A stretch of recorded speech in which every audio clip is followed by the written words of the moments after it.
Howdy, everybody. Bob Tallman for No Spin Rodeo. No politics, no BS, just hard-hitting news and rodeo commentary from two of the most trusted sources in our sport. Kendra Santos, Tommy Joe Lucia. Listen up. Here we go. Well, hello, everybody. Welcome to No Spin Rodeo. This is episode 109. That's 9 episodes after 100, one short of 110. Welcome to No Spin Rodeo, and welcome the most famous co-host in podcast history, the First Lady of Pro Rodeo Journalism, Kendra Santos. Hello, Kendra. How are you today? I'm great. How are you doing? I'm peachy. Been a long week, but it's been a good week. So we just finished hosting the PRCA here in Salt Lake City, their sponsor summit and a committee marketing symposium. And so I thought it was pretty cool. I've got a handful of notes from that I'm not sure if I'm supposed to share or not, but what the heck? Do you want to hear them? Sure. Okay. So prize money currently this year is up $3 million total. That's from Tom Glaus. Do you know what the difference is in the number of rodeos, or? Well, I didn't write that down, but if I remember, it was 760 rodeos, but don't hold me to that. I was just wondering if the prize money is so much more, is it because there are so many more rodeos, or is it because the rodeos we have are adding more money? A lot of them are adding more money because they want to get on the playoff. What I heard, and again, I hope I heard this because I didn't write this down, but I think it takes $260,000 of added money to be on the playoff tour now. And there's 60 of those rodeos. That's incredible. That's incredible amount of prize money. And I heard something mentioned there that I think is really cool. And that is the goal of all of this is to try to create a proper middle class for rodeo athletes. And that's a really interesting statement there, I think. I really like that statement because the guys at the top are doing good. The guys at the bottom are starving. And we do need to create opportunities for someone that may not be in the top 10 to be making a good living. And I think we're headed in that direction. Well, what's interesting is obviously the guys who are not in the top 15 are the majority of the membership. So, yep. Well, you got to win to make money, but you can't give everybody a blue ribbon. The other thing that I thought was interesting is spring of 2029 is when they're forecasting the offices will be moved and at the corner of I-25 and I-80 in Cheyenne. Spring of 2029. I thought that was pretty interesting. And the one that, from a business perspective, for those of us that are dealing in the business world of rodeo all the time, the PRCA, they have their competition side, and they've always had a properties division that's in charge of selling their sponsorships. Also their media, as you know, because you have a history in this, their media and stuff is all under the properties division, which is currently being the manager of that is Paul Woody. And they announced a significant change. Basically, the PRCA took on a partner in sponsorship sales, and not a little one. They took on Learfield Sports, and you can Google that if you want. Learfield represents major universities across the country, 6 of them, I think, big ones, UT and things like this. They have a very big list of sponsorship contacts. And the guys that talked in this seminar that I was at are very excited about representing pro rodeo. The flip side of that is it sounds like 7 PRCA staff members will be looking for a new job that Learfield will fill. The caveat on that is those 7 positions, Learfield will fill them and they'll still work in the PRCA office. And they said that the current employees can apply for positions. They'll be first up to be considered for positions. So Learfield will be managing them and paying them. They'll be working in the PRCA office, and they'll be partnered with the PRCA on selling sponsorships, managing media, and things of this sort. Sounds like PRCA still has complete veto power of everything. But Is PRCA Media Department still a subset of PRCA Properties? Which, by the way, we should just say in general terms, you know, the PRCA is a 501c3, and PRCA Properties has always been the for-profit arm. So, for those who don't know that, so yeah, I guess I don't exactly know the hierarchy of everything. But I do believe that media, I'm 95% sure that they're still under the properties banner. And so, and there's a couple things. It's going to be interesting. The timing seems very interesting.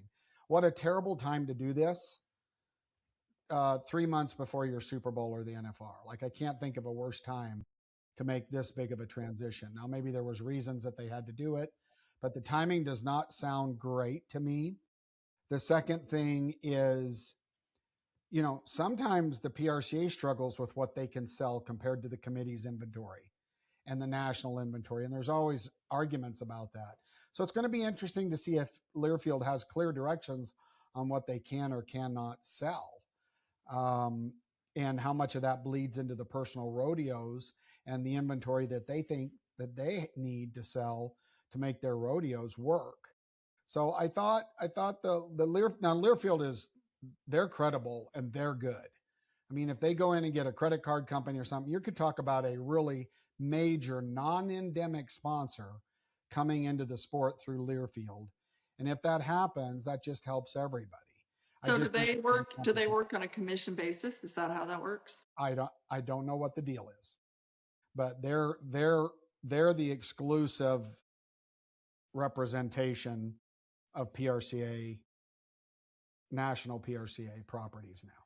So that's so existing PRCA sponsors will answer to Learfield now? I think so. Now, the PRCA made it clear that their legacy brands and everything, that was clearly discussed.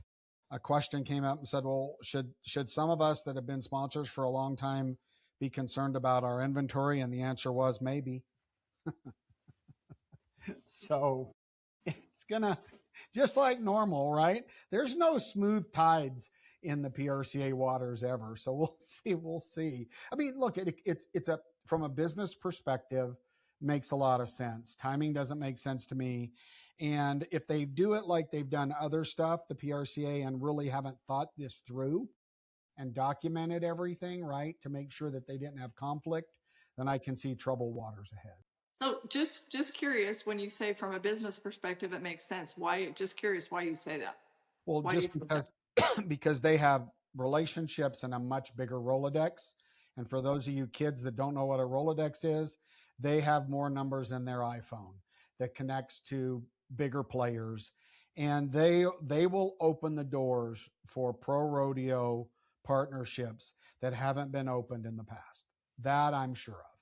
And Learfield, they got Texas schools. The guy that was up there, he had a red, white, and blue sports jacket on and a cowboy hat, and it looked like it was a cowboy hat that he's had for a while, right? He didn't look like a New York City guy that didn't know what he was doing. He was a Texan, and he legitimately sounded like he loved pro rodeo. And, if you get a big corporation like that has a lot of relationships, that actually values our sport and will go out and represent it, that's a good thing. I just think it's complicated. There's a lot to it, and it's not going to be easy. Now, I don't know that the PRCA is saying that it's going to be easy. They just think it's a good idea, and they did it. It's done. So, Learfield. Did they say, is this a multi-year deal, or did they say anything? They did not indicate how long this agreement's for. But I assume if I'm Learfield, I'm not going to jump in without some kind of a long-term commitment if I'm selling. But again, it may be a temporary thing. I don't have any good info on that. The other thing, Teton Ridge and Cowboy Plus presented. I thought it was good because it sounded like in their presentation that they intended to stick around.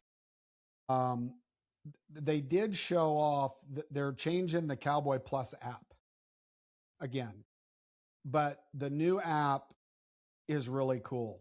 Like, it's very interactive. You can dig down deep into different things. So look for an update on the Cowboy Plus app that has easier access to much more information than just, shows on there. Hey, you spoke of 7 layoffs at the PRCA. Have you heard things about layoffs at the Cowboy Channel? As I Yeah. have. Yep. Yeah, I've know of several people that have lost their jobs at the Cowboy Channel. Well, or at Teton Ridge. On both sides, not just from the Cowboy Channel, but on the American Rodeo side too. And so, everybody wonders, are they just leaning up and trying to do it right, which is smart. You can't lose money forever, and they're losing money. Are they prepping it to flip it? Who knows? But they're very engaged, and they continue to reinforce the fact that you're not going to see every rodeo on the linear channel, which we've heard. That was a very hard thing for the Cowboy Channel viewers to get used to, was that everything that was on the app wasn't on the big TV show. And they're going to continue to create shows like Rocker Steiner's. They've got 2 in the pipes. One's fixing to roll out.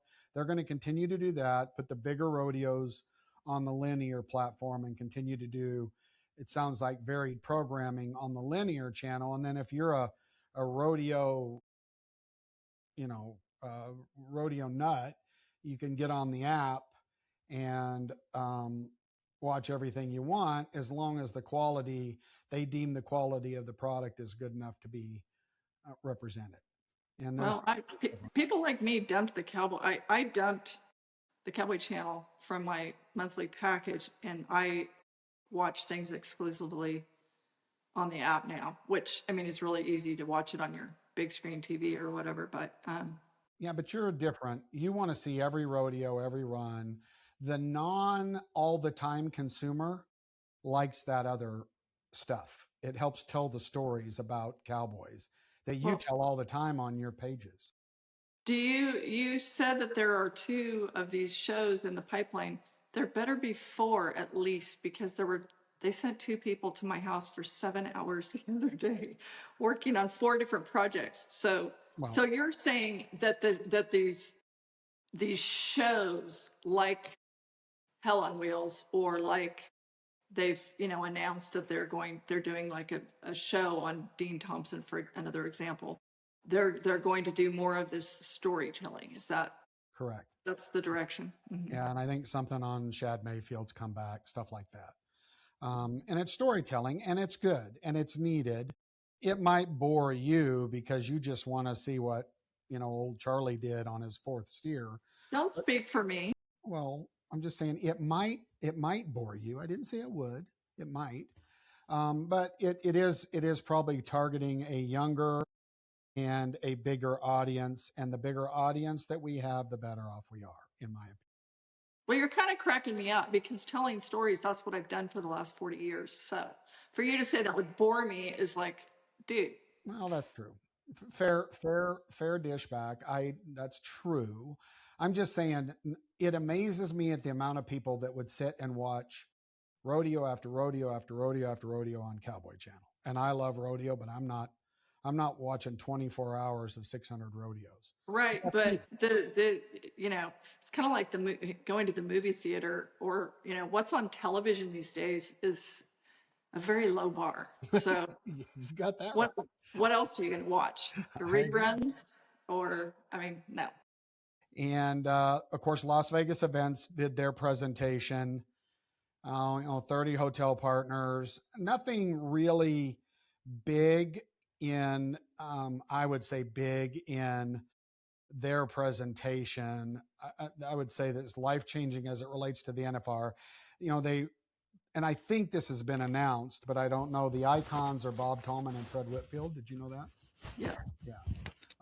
That was spoke in there. And which, you know what? And we need to update people sooner than later on how Bob Tallman's doing, for one. And when it comes to Fred Whitfield, that's very timely too. Obviously super well deserved 8-time world champ, but kind of fun watching Fred Whitfield and Cody Ohl are going to have a match on October 25th. And to see those guys at the age they are now, and, you know, they were famous for their head-to-head battles, and they're both, you know, tying to the post and running some late at night, early in the morning. And, you know, Fred the other day was teaching the horse, at least one of the horses he plans to ride, Bonnie, like introducing her to the second loop if it comes up in the match, you know, things that today's rodeo horses aren't really exposed to. So, you know, to see those guys energized and they're going to go head to head is pretty fun. I think that is cool.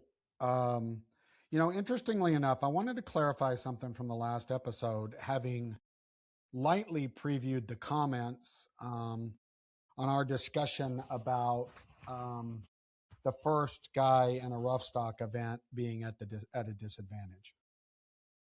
I just want to say that I don't disagree that may not be the case in a lot. I think it's probably the case. However, I still maintain that if the judges do their job, that should not be the case. And production should not have to adapt what's good for the fans because the judges aren't capable. That's all I'm saying. I don't disagree that there's a lot of times that they set the mark on the first guy. But, you know, the flip side of that is, Kendra, and we've talked about this, when one of the blue shirts gets on a bucking horse, he's probably going to get a few more points than someone else. It's just true, right? And I don't know how you fix all that, but it's just true. But I wanted to clarify that. I'm not saying that it doesn't happen, because we've all seen it happen. You know, point taken, and in your perfect world, but the fact of the matter, this is not a dig whatsoever on judges, but they are human beings. And also, I don't know. I mean, you know, but do the fans have to have the high marked ride last? Do they have to? No, they don't have to. But again, if you're great at what you do, you're going to win, right? Would you agree that cream rises to the top? Yes, but do you have to put do you have to play rich get richer and put the cream at the end? It's an advantage. The rich get richer because they're better. I understand. So they don't need to be moved to the end. So we need to figure out a way to make sure that the common middle of the road riders get a chance at the money. Everybody deserves a chance at the money. Yeah, but I can't make them ride any better. I can't make them beat Stetson. They're not good enough to. Anyway, we already did this once. We won't do it again. Anyway, so I just wanted to clarify that I don't disagree that it doesn't happen. I don't think it should happen, and I don't think it should matter. And you're right, in a perfect world, you know, and interestingly enough, we didn't get a bunch of feedback, but while we have a moment, because we do have a special guest coming up, I wanted to bring up the feedback screen for those of you guys that want to start sending us some feedback again. It's No Spin Rodeo feedback. You can text us. We don't know who's texting us. You can text us your feedback at 817-668-2395, or you can shoot us an email at nospinfeedback@gmail.com. nospinfeedback@gmail.com. We love it when you guys interact with us and tell us what your thoughts are or what you want us to do some digging on, because we can be pretty good at that. Well, and to be clear, like when they text, they're not texting one of us. So if you are in our contacts, it's going to somebody else and you're not in his contacts. So if you want to be anonymous, you can be. Absolutely. So Kendra, another thing that hit my email, which I thought was interesting, is the 2027 PRCA bylaw changes. And as you know, because you've looked at the rule book, it gets a little bit complicated. But I don't know if you saw those, but I was going to get the Cliff Notes version because I think it affects a lot of rodeos and committees and even contestants. And the big one is, you know, they're rearranging the board a little bit because there's been a discussion that you know how in the awards at the end of the year, they have the big rodeos, but the big rodeo awards encompasses, I don't even think encapsulates is a word, encompasses a billion rodeos because they didn't change it, right? And there's a significant difference now between the really, really large rodeos and so many rodeos that are very, very big. And so they mixed it around a little bit. There's two on the regular board of directors.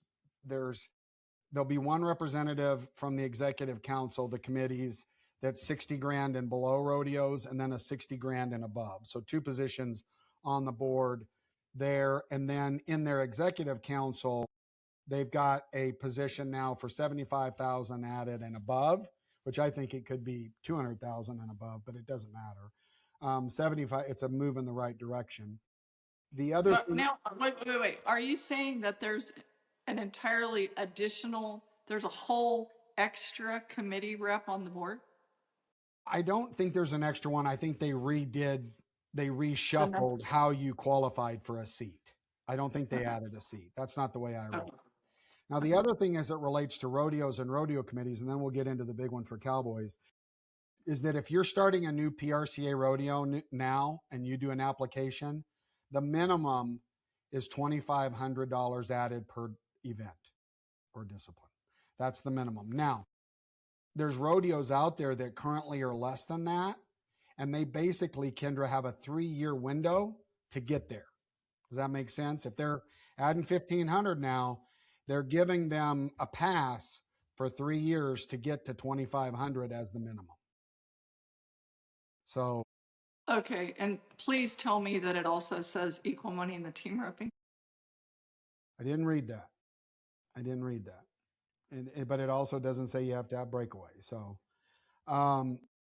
here's the thing that I think is interesting, and I'm interested in your take on this. If you're going to have a short go in 2027 and beyond, in the timed events, you at least have to have a 2-header. What say you on that? Okay, so how did it read before? It could be one and a shorter? Is that what you're saying? It could be one and a short. Caldwell, that's happening now, I'm pretty sure is one and a short.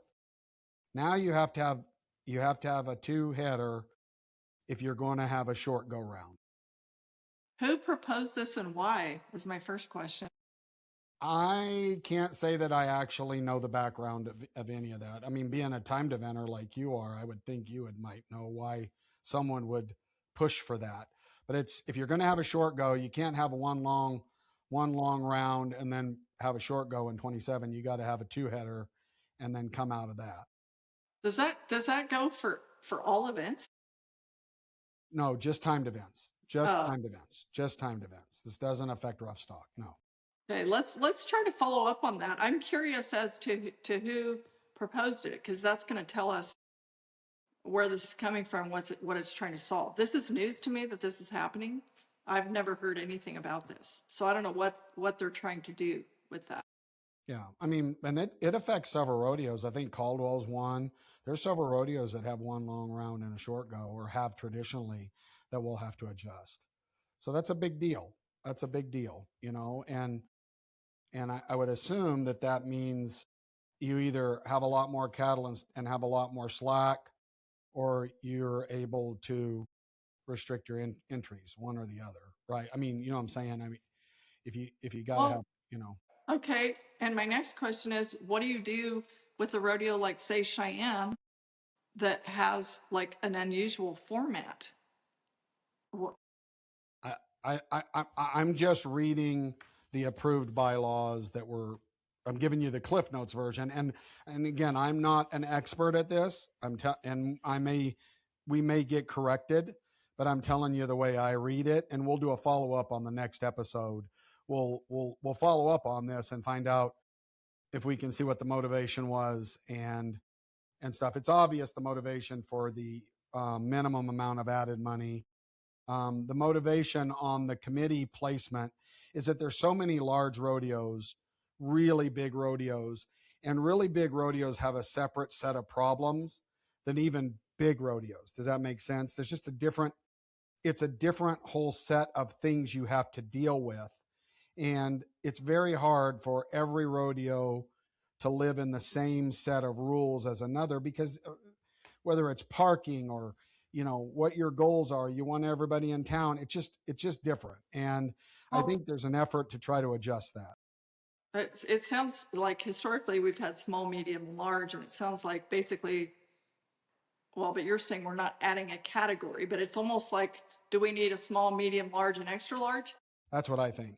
I mean, I Okay. just think there's an extra large category out there. There's just a different level. Category, that doesn't mean we should add another committee person to the board, but that's a Well, whole different conversation. that's a whole different conversation. It depends on if that point of view should be considered when someone's making rules that affect everybody. Right? Okay, and another conversation we must have is who, is it a matter of added money that you get to start having rules that are not in the rule book? It has been in the past. Is that when we turn a blind eye because it's enough money, or what? How much power do you have before someone tells you yes? That's the way the world works, though. That's the way the world works, right? That's not anything specific to rodeo. The money drives a lot of things that aren't fair. We know that. We both know that. Doesn't make it right. Doesn't make it right. Now, what do you got going? What's going on in your world? Your turn. Well, I think the thing I'm most excited about right now, coming into my first year as president of the National Rodeo Hall of Fame Advisory Board, which I just took the reins from five-time world champion bullfighter Rob Smets, who's a lifetime friend of mine. Is we at our spring meeting, it was like, well, what are we going to do, to kind of raise the bar and do something, something where we always want to leave a lasting mark right behind us. And so what can we do now? So a couple things are coming in that direction. One starting this year and one starting next year. And the initiative that is starting this year is the Rodeo Legacy Award is new. And our board at the National Rodeo Cowboy Hall of Fame, National Rodeo Hall of Fame, I get the old National Cowboy and Western Heritage Museum. It's all anyway. Our board is for the National Rodeo Hall of Fame in Oklahoma City. And starting this year, we came up with a new award and to recognize rodeos with like major impact and tradition and contributions to our history. And it's pretty cool. We all had a chance to nominate rodeos and we all voted. And two rodeos, Salinas and Pendleton, who are both coincidentally celebrating their 116th rodeo this year, are our inaugural Rodeo Legacy Award winners and will be recognized at Rodeo Weekend in Oklahoma City in November, which sadly for me is a conflict with the National Final Steer Roping, which I will at our November meeting beg and plead and see if there's any way that moving forward the National Rodeo Hall of Fame does not have conflicts with World Championship events moving forward. That feels awkward to me, and don't make me pick between watching my son rope and any sort of celebration of any kind, because the rodeo mom is not going to be denied. Okay, so anyway, Pendleton and Salinas are very personal to generations of my family, particularly Salinas. In my case, we're 5 generations in now. But so appreciated is it's not easy when the old ranchers who got all these balls rolling, die off and are replaced by people, who come from town, whatever, who are wonderful. And it takes staffs and it takes volunteers and it takes committee people and all these things. But holding on to tradition is not easy. And I, like you and I talk about this a lot, and I am absolutely in favor of progress when it makes something better. But to me, I hope Salinas never stops having a 5-header on the team roping or the longest score line in rodeo, so things like that. And Pendleton, coming down off that hill onto that grass, both of those rodeos are like no other. And when you are like no other, right down to the buckle you give, which is, iconic in itself, but when committee people hand the traditions down generation after generation and manage to hold on to some of those things. It's not always easy, as you know. And we're always talking about, how can we make things better? But to not lose sight and not stop respecting some of the traditions that have made these rodeos one of a kind is super cool. So heartfelt congratulations to Salinas and Pendleton. And I went to Salinas right before I joined you guys in Salt Lake City, and next stop Pendleton, and I'm looking forward to it. Those are the greatest rodeos ever, right? They should, if they're not a bucket list rodeo, they should be. They're so unique, 360, like in all ways around them. But that's why they are successful, right? They have created a brand and maintain it. And I think that's fantastic. And as we know from some other big, long lasting rodeos with brands, it's not that easy to change it either. I mean, it might be easy to make the decision, but it's not that easy to make the change without taking a few punches in the mouth. And some people are going to experiment with different things, but there are just some things that are sacred. And, both guys coming from the left and the team repping at Salinas it feels sacred. And what I think is cool about Salinas and Pendleton, I've had conversations with guys like Trevor Brazil for years, and it's like, what would be the coolest way to recognize committees? And of course, little Pollyanna for the Cowboys is always like, well, what if we did it on who raises their added money the most? Stuff like that. But both of us independently came up with old school cool rodeos. Salinas and Pendleton both fit the bill. So I'm really happy with this being our first class.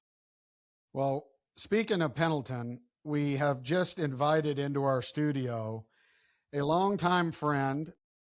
I can't tell if he's in a good mood or a bad mood.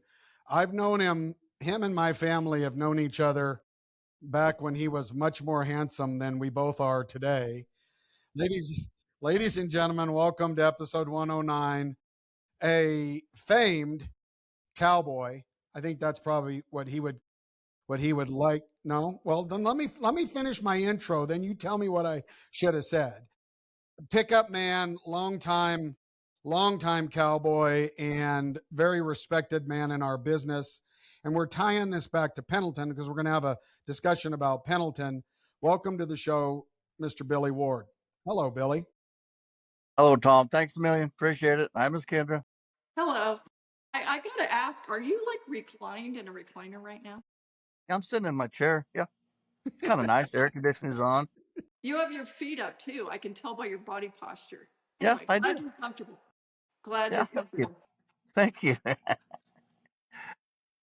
You guys are going to make fun of me. I can tell. Well, welcome to the show. Let's tie the two together real quick, and then we'll get into a little bit of your background. I don't know that you probably didn't hear our last episode, but Kendra and I had a discussion that got a lot of conversation after, and that was, she said, well, do you set your buck order to where your good guys are last? And I said, well, first things that we do at Salt Lake, but we only have 6 chutes. Now, by the way, Billy, the reason that we're asking Billy is the chute boss for the Pendleton Round-Up.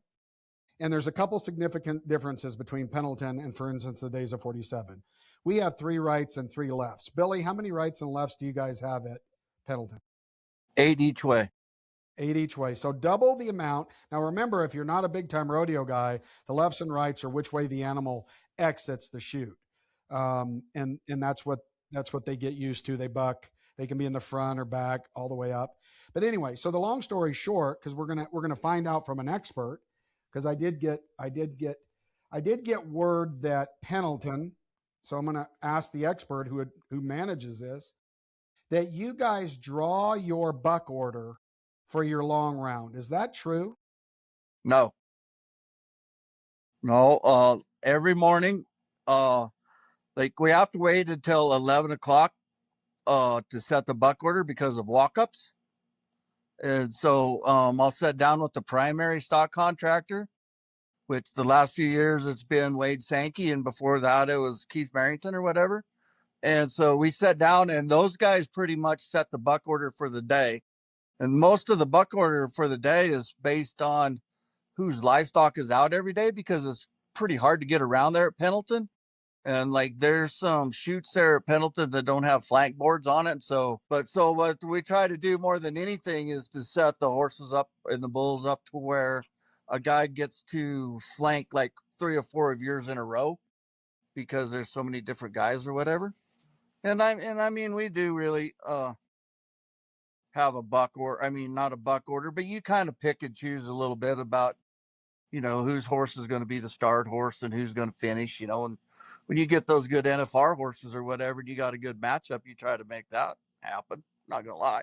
Now, Okay, on that, can I ask, so you're basing it on which horses that day you think are the biggest buckers, or are you doing it based on the matchups of who drew those good horses? I think you kind of do it both ways there, because we try to say I don't know, say Nance Vold has, or Wayne Vold has like 5 horses out in the bareback riding, or that day or whatever like that. We try to buck those, and there's 3 lefts and 2 rights.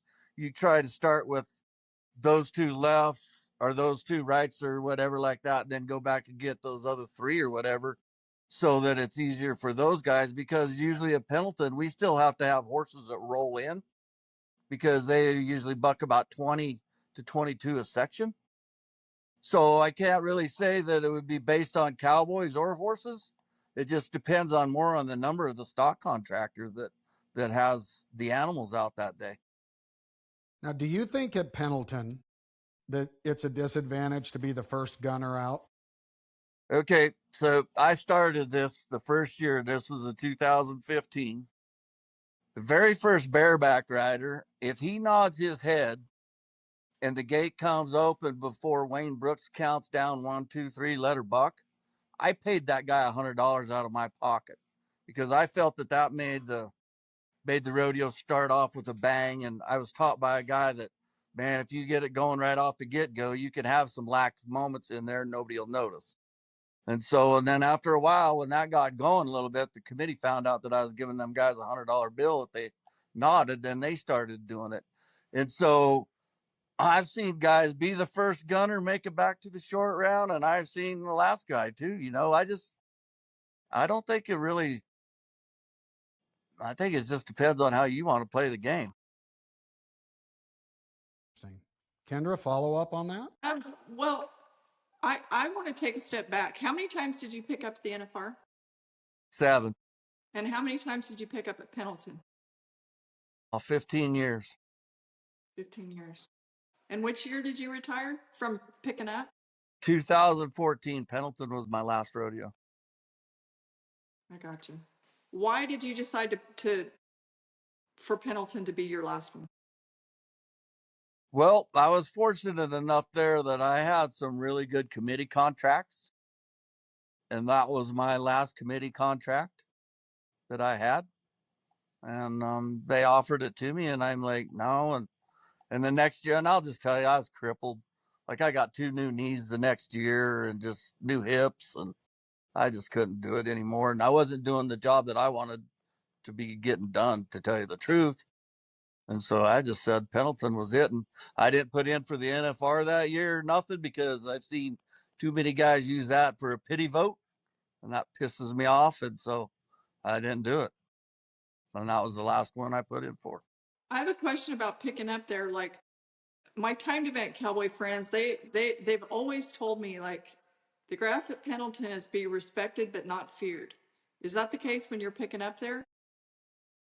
Well, my heart's not very big, Kendra, so I'm not gonna lie, that scared me. It really wasn't my cup of tea, if you wanted to know, because I didn't feel like I could ever circle a horse around or do things that I really wanted. Gary Rimple's the one that taught me. He says, Bill, just go straight. And so that's what Gary Rimple and I kind of did. And I think we might be the only 2 in the whole outfit that hasn't fell down there. So Well, I don't know. You don't see bulldoggers or haze horses. They go straight, and you don't see them wreck. So Nope. And I just, and I hate to be that way, but it just, I don't know. I don't want nobody to get hurt, myself or Cowboy or Animal or anything, and like it was, and it depended on there. Like if Pendleton had a wet, rainy summer, the grass was really good. It's not that slick, but if it's been a dry, hot summer, that grass is terrible. Yep. really, huh? Well, now I know, like when there's a misty morning at Slack, that can be. Now that could be dang slick, or if it rains. Yes, I'll promise you. That's, yep. That's, well, we all know Mr. Booth, and yeah, there's been lots of bad wrecks there. But Yeah, and for that happened now a long time ago, 1995, and uh, Mike Booth was a good friend. He rode my brother's horse at the NFR. He actually was like a neighbor here in my tiny town at the time that he died, and I had just left the PRCA the first time, and I was still living in Colorado that day, and I got a call from Ty Murray, and he told me about it. That's the only team roper that I can think of that I've ever known. I've known, we've all known bull riders who've died and different things, but I mean, it's no, he broke his leg and then he died. And so for people who don't remember that, I mean, it has actually happened. So yeah, that grass up there, I'm not gonna lie, it's different. And but those people up there, like Pendleton's got such great tradition, and they're trying to make it better and better all the time. Like I think it was 3 years ago, they went in and put new sod down and stuff like that. And I mean, you can watch them work it, putting fertilizer down and stuff. Those guys do a really good job up there of making it better all the time. But most of the bulls buck on the track in the dirt, but what about, how does the grass impact bucking horses? well, in my opinion, if you see those horses, like they'll go across that dirt or whatever, and a lot of them, when they hit that grass, they'll stack up right there and just get after it. And I think that happens a lot to those horses.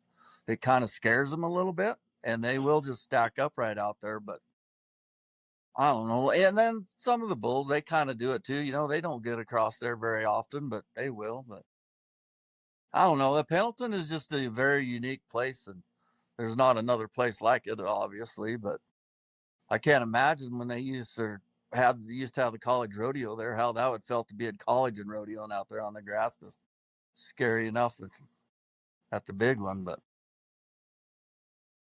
Well, so while we're talking about Pendleton, reach back in your memories. Tell us the story. Either you said, "Yeah, I ain't gonna lie, I was a little scared." Think back like at the trickiest situation you were in and tell us about it.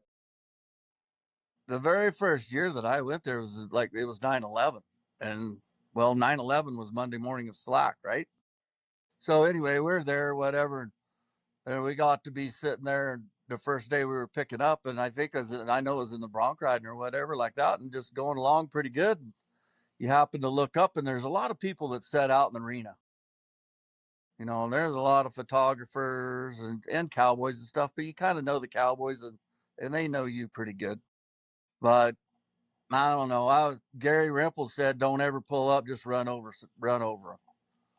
And I wasn't that way, and I pulled up, and I'm not gonna. I tipped a horse over backwards there, and he was a big gray horse, and actually that horse was never right after that, and just kind of stifled him, and so it really wasn't, and it wasn't like we were going fast or anything like that. It's just one of those scary moments, but the scariest part to me going across Pendleton is when you're going across that grass and you're smoking across there and you start coming up to that railing up there and you don't know whether your horse is going to scotch or jump or the bucking horse is either.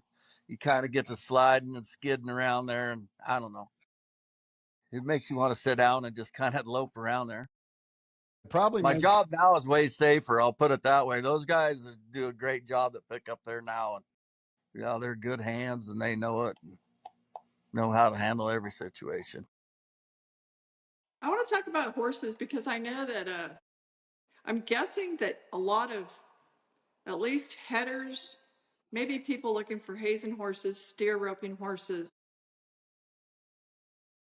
guys would, because they would talk about it with me all the time, they would basically drool over your pickup horses. And I don't know how many of them made offers about it, but they were good, good looking, stout, strong. How many offers did you get from Cowboys over the years? Oh, well, that was probably the proudest moment I think we had. And I'm going to tell you something. It was never just me. It was a family deal. My wife and my two boys, they rode lots and lots of those horses, and I was just kind of got the guy that got the show. And because when we ranched on them all winter and tried to make them, but the proudest point you could have is like, I've sat down at the card table in Vegas and Turtle Powell bought one horse from me in Vegas, or Guy Allen bought one, or when JD Yates tells me, I got this horse, he really doesn't want to be that good at the moment. Will you I'll just give him to you. I'm like, all right. And then he'll turn around and buy him back. Just little things like that after you've and not that we had anything special. We just used those horses and I mean, we had lots of nice horses, but we had a lot of junk too. But probably the proudest moment that I could tell you that we had as a family is we got to go to the final 7 times. So, and you can take 6 horses. So that's 42 horses. But we took 36 different horses. So there was only 6 of those horses that ever went more than one time to the NFR. And so, but that's how we made our living, was selling those horses all the time.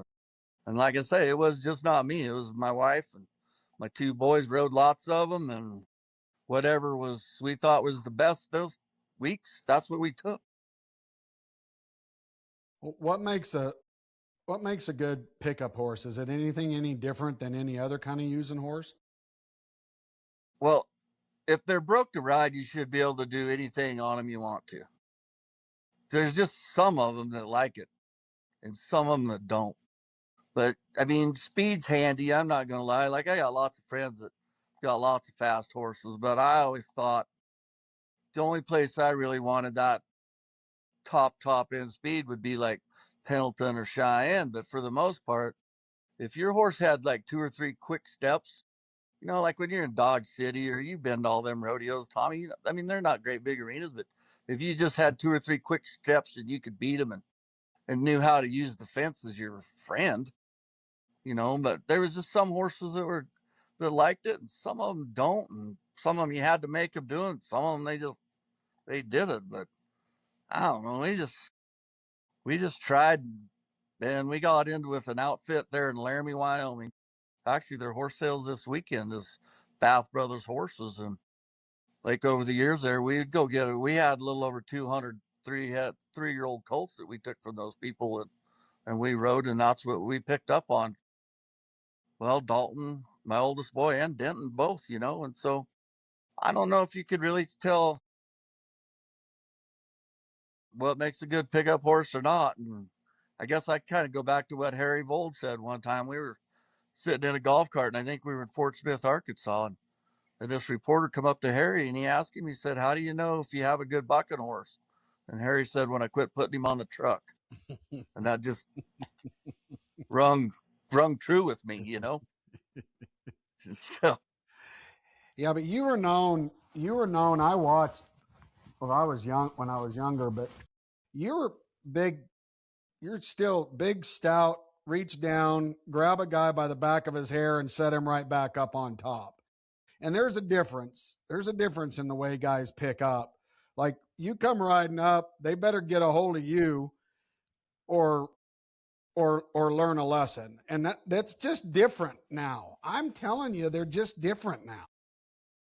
The pickup men or the Cowboys? But, well, we'll get into the Cowboy story, but both. Okay. But both. Well, I think the pickup men have really changed in the last 30 years, if you want to know. I think it finally, I hate to say it this way, but I think it finally became important to everybody. Yeah. You know what I'm saying?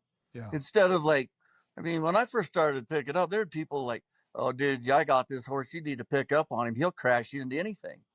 And I'm like, well, you can have that son of a gun. I don't want to touch that horse. I want to be right beside him. I don't want to touch him.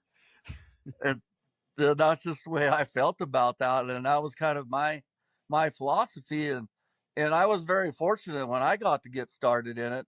I got to learn from some really great cowboys, guys like Bill Larson and people like that, that I learned a lot of stockmanship and things like that from that just kind of fit my bill a little bit more than what it did for some other people, I guess, because at that time I think those guys were a little more into like, well, whatever bucking horse didn't buck, that's what they picked up on. And I'm not saying that I didn't ride a few bucking horses and picked up on them. Some of them I took to the finals and they were dang good horses, but for the most part, I just was, like I say, I maybe didn't have the biggest heart and I just didn't want to crash nothing and hurt nobody. And I don't know, just kind of fit my bill a little more.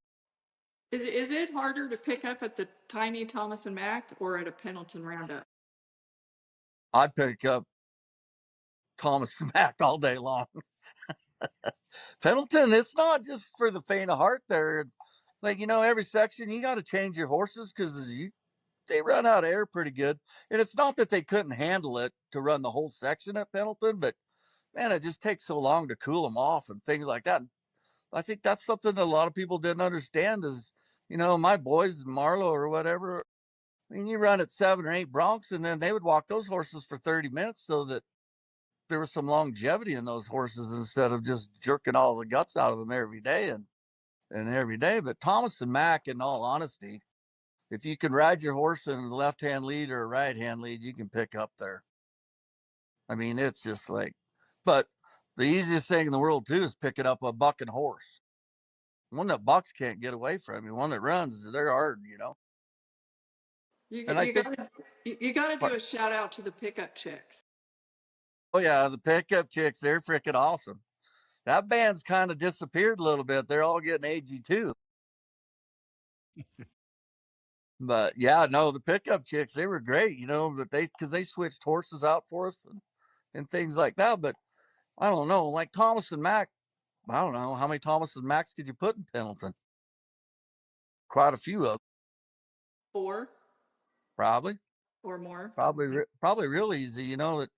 And I mean, but the NFR is so much different. Like I say, those horses are bucking, man, and they don't, and Pendleton, and I think that that's happened too in the bucking horse world has changed so much from them old horses that maybe had 25 trips a year, and get down into September there and after 6 seconds, maybe kind of spit the bit and run off a little bit. And now these horses are buck 10, 12 times and they're a different kind of caliber of horse. I'm not saying that they bucked any harder than the good horses did 50 years ago. By no means. There's just so many more of them. Well, we've talked about the pickup horses and bucking horses. What about pickup men then and now? What are the most important traits to a world class pickup man? Is it horsemanship? Is it cowboy? You know, knowing horses? Is it what is it? Fearless? What do you need? Well, I think you have to have a round number of everything. I mean, like, I feel you have to be a good stockman. You have to be a good horseman. It was always very important for me to be able to rope. I feel that that's a very important job. But and I think the other thing too is you have to have a work ethic. The best way we ever made pickup horses, if you really want to know, was being at slack every day, all day long for 3 days and ride the dog out of them or whatever like that, and then you finally felt comfortable. You snuck them in somewhere in the bull ride and started roping bulls and kind of hoped that maybe there's a re-ride from the bronc riding, but I don't know. I just think a good pickup, and there's lots of good pickup men. I mean, lots of them. And there always has been, but I think that the styles and stuff now, there's some of that stuff I don't agree with how they pick up anymore, but that's just my opinion. And so What values, what part of the cowboy is disappearing? And what would you like to see come back? and I don't mean this derogatory by no means to anybody because it's not totally true, I'm sure. But I feel that we've become more urban athletes than we have been than cowboys. Does that make sense? Absolutely. Special. Like, yeah, that's exactly right. They're just special, you know, and they're great athletes. But I don't think, well, you just look at it. I mean, well, sorry to say, but probably the last guy that came from both ends just passed away, what, 3 days ago, Phil Line, right? I mean, you just don't see that at all anymore, anywhere, right? And I feel that that comes from the ranching background more than, and I don't feel that you see that kind of cowboy anymore. That just comes from the basic old ranching background. Everybody is so specialized, and they're just great athletes. And I think maybe sometimes that reflects into the personality of the people too. Is pickup man camp still a thing at Pendleton? Oh yeah, yeah. We still have a cook, and yeah, all the pickup Is, man park right there. It's awesome. No pickup man camp is. Yeah, is it they'll still feed. the same cook? Yeah, J Man.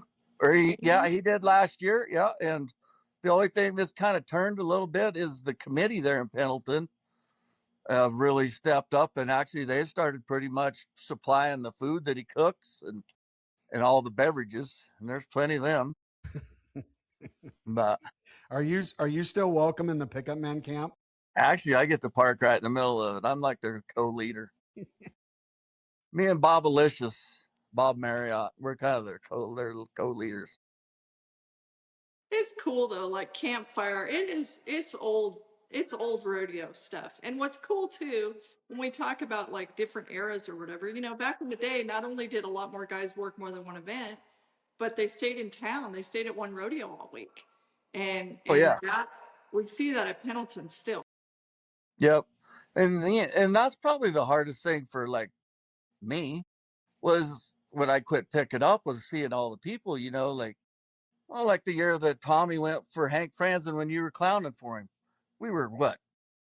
For 90 days, we've seen each other pretty much nonstop, right? Yep. And my kids And your followed kids, you, and and everybody knew everybody, and we wondered where my yes, boys were, and I look over and it'd be right at your hip, and that was the great days. Or Bill yeah, Fold had them.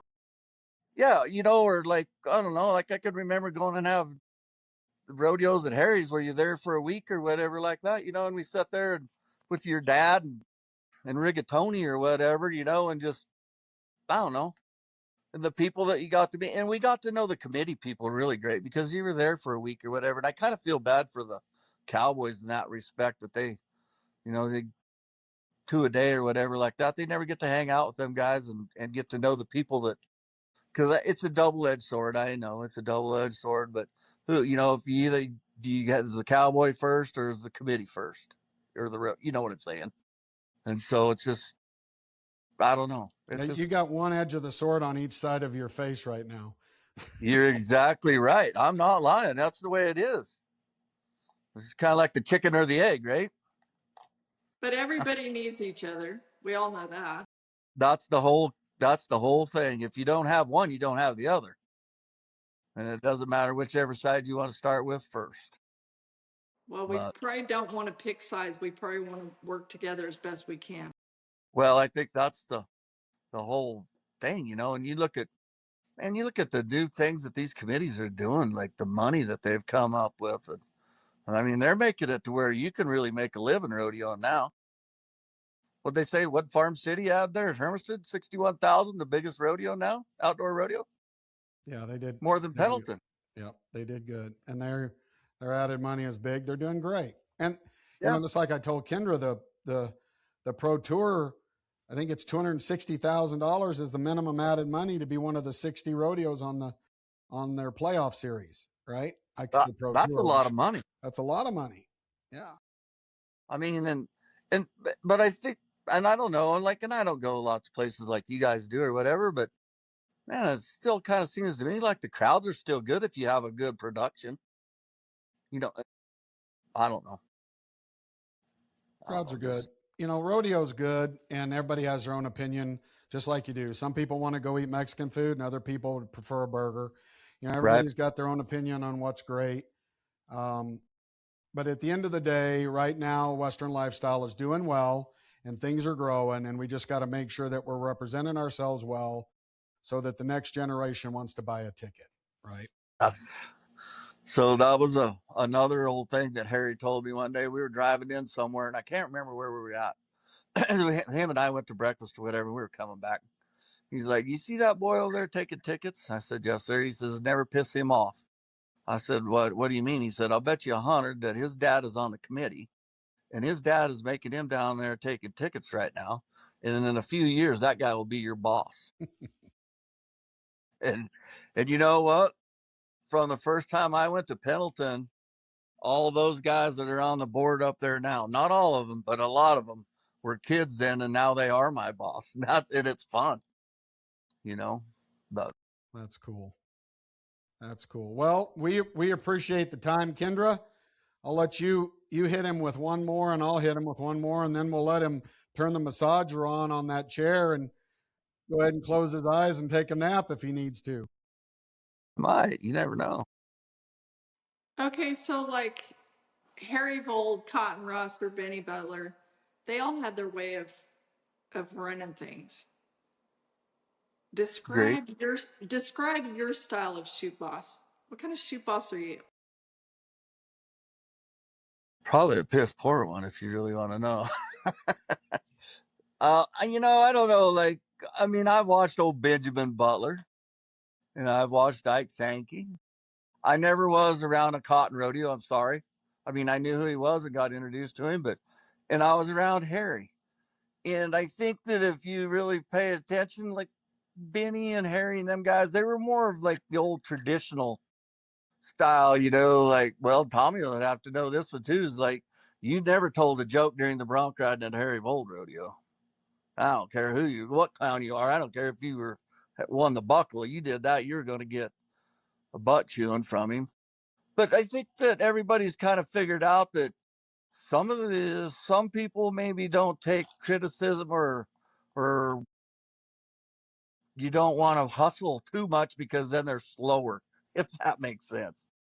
And I think, I'll tell you something else about my sheep Boston and Pendleton. It is not just me. I have such a great crew from those guys at Happy Canyon, like Kip Curtis and Bob Corey, and they keep me straight of where we got to go and what we have to do, and lots of things like that, because there's a lot of things that go on at that rodeo too. And so it's just not me.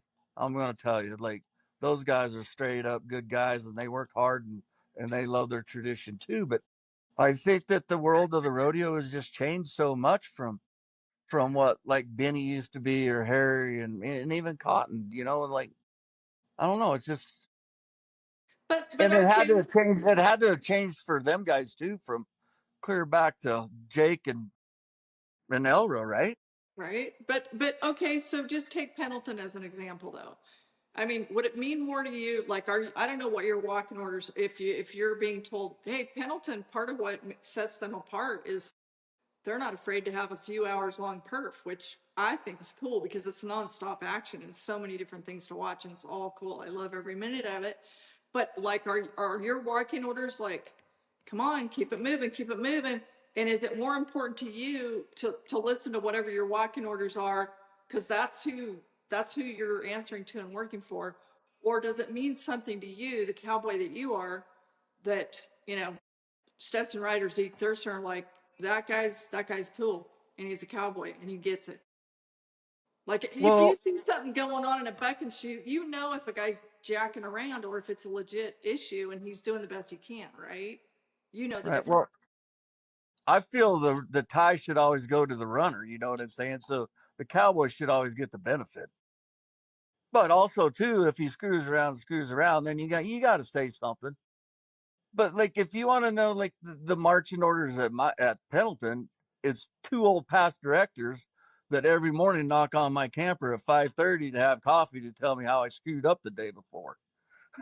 It's not the committee themselves. Old Jack Shaw and Doug Corey, they're at my camper every damn morning to tell me that I should have hurried this up and that up. But the committee at Pendleton, like you say, they're not concerned about their time, because if you get bored, they want you to go buy a cocktail, and have a good time at the rodeo.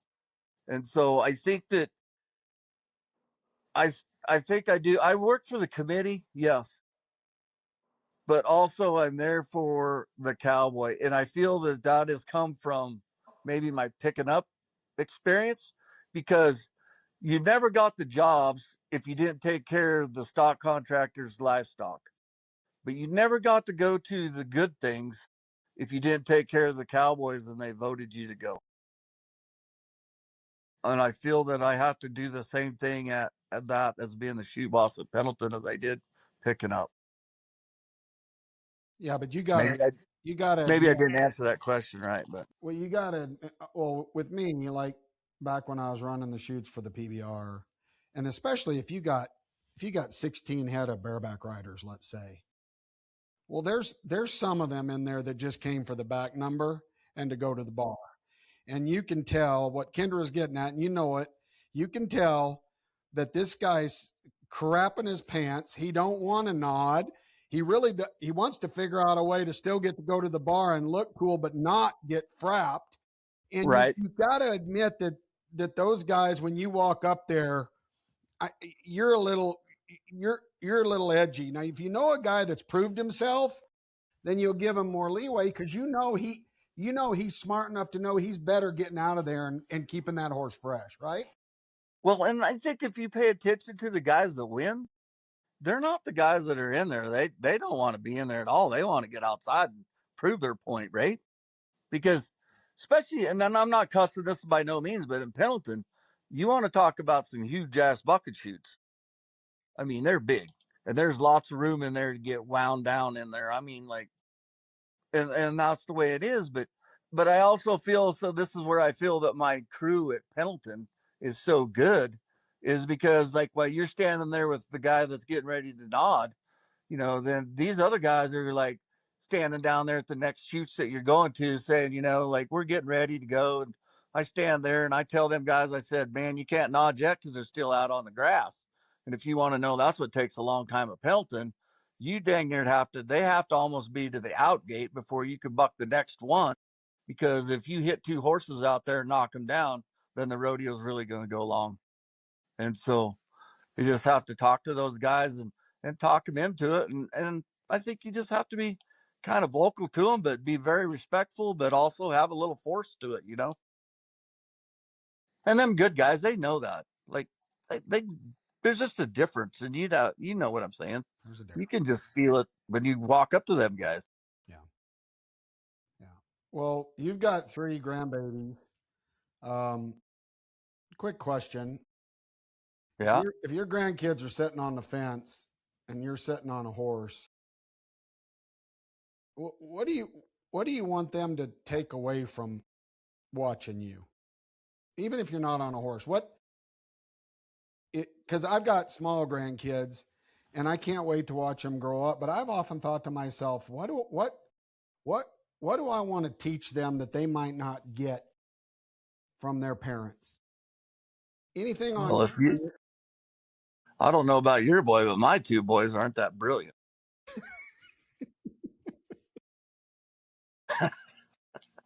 No, You've got no. as good a kids as there. You know what? Good humans trump that all the time, Sparky. Yeah, I know. Like my grandkid. Okay, so we have Riata, which is 8, Ransom Bill's 5, and Sterling's 2. I mean, they're little, but I don't really. Whatever they want to do in life, all I want them to do is make sure they put all their effort into it. And this is what my grandma Nellie told me a long time ago. She said, "Soap and water and politeness will get you through the world." And I still kind of hold that true. I'm not going to lie to you. And I think that if you're polite, and I know it's not proper sometimes to say yes, ma'am, or yes, sir, but I still do. And I think that that's a way to get through the world. And I believe that. And I hope them grandkids can understand that and have loyalty to things is probably the biggest thing, and enjoy it. Because if you don't enjoy it, then you're not going to do a good job. I don't care what it is. Pretty cool, coolio. Kendra, Oh. any final thoughts? Well, I probably won't see you at the Letterbuck room, but I will come say hello at Pickup Man Camp if that's cool. That'll be awesome, because you won't see me at Letterbuck either. I'm too damn old for that place. Those days are gone, huh? They're way past gone. I go to Green Acres, or God's room, we call it there. That's the past director's room. That's where the old guys go. Well, we want to tell you thanks for coming on. Thanks for being Billy Ward. But the memories, there's a handful of people you walk by wherever, whether it's at the NFR, and you glance at each other and it's just different. It's just different. You can't explain, and you don't have to, the relationship you have. You know what I'm saying? Yeah. You don't have to Well, prove it. You don't have to make a big deal. You just know it. I could still remember you, Roman, riding those 2 mules and watching them run off. Oh my God, those things, the worst thing you ever want to do. Well, it's not so good to Roman ride anything with a short step, but then you get those stinking mules. They tried to kill me, and everybody said, that's the funniest act ever. I said, that's because I almost die every time. It was better. That was worth the money at the rodeo. Buy the tickets, go watch you, Roman, ride them mules now. Oh my God, we used to laugh. Well, you should be very proud. You've got, as you know, one of the most amazing wives ever. Your kids are fantastic. Your family are great humans, and this wouldn't just be me that say this. Anybody that knows you and your family know what you guys are, and so hats off for being one of the ones that people should be looking at today. Well, let me tell you guys something. We're very thankful that you guys promote rodeo the way you do. And you guys should be proud of what you guys have got going and bringing new people to the sport all the time. And even taking people that have been in the sport for a long time that maybe got dull on it back to having some sharpness in their life because of what you guys do. Thank you. So thank you guys very much. You guys have a wonderful day. You too, Billy. You have a good day. Thanks, Tell Billy. the family hello. All right, you guys take care. You too. Wow, Billy Ward's has always been one of my favorite. There's a handful of people that you just seem to mix with well, and Billy, I just think he's one of the OG Cowboys, always has been. Love to watch him pick up. Bill Larson, his father, those guys back in Vol when we were with Franzen's, it's great memories, and and he's got a fantastic family. He has a fantastic family. And we appreciate him coming on, and we appreciate you listening to us, giving us your time and your day here on episode 109. And it would be remiss to not say, please keep in your prayers and your thoughts the Hammaker family. I just can't imagine. I just can't imagine. So No, there really aren't any words for that. So pray for them, think about them. They're coming to the Utah State Fair rodeo. Life goes on, but that doesn't mean it's easy. Kiss the ones you love. Don't take anything for granted. We appreciate you being a part of our No Spinners. Send us some feedback, and until next time, this is No Spin Rodeo. see you at Pendleton. Better back.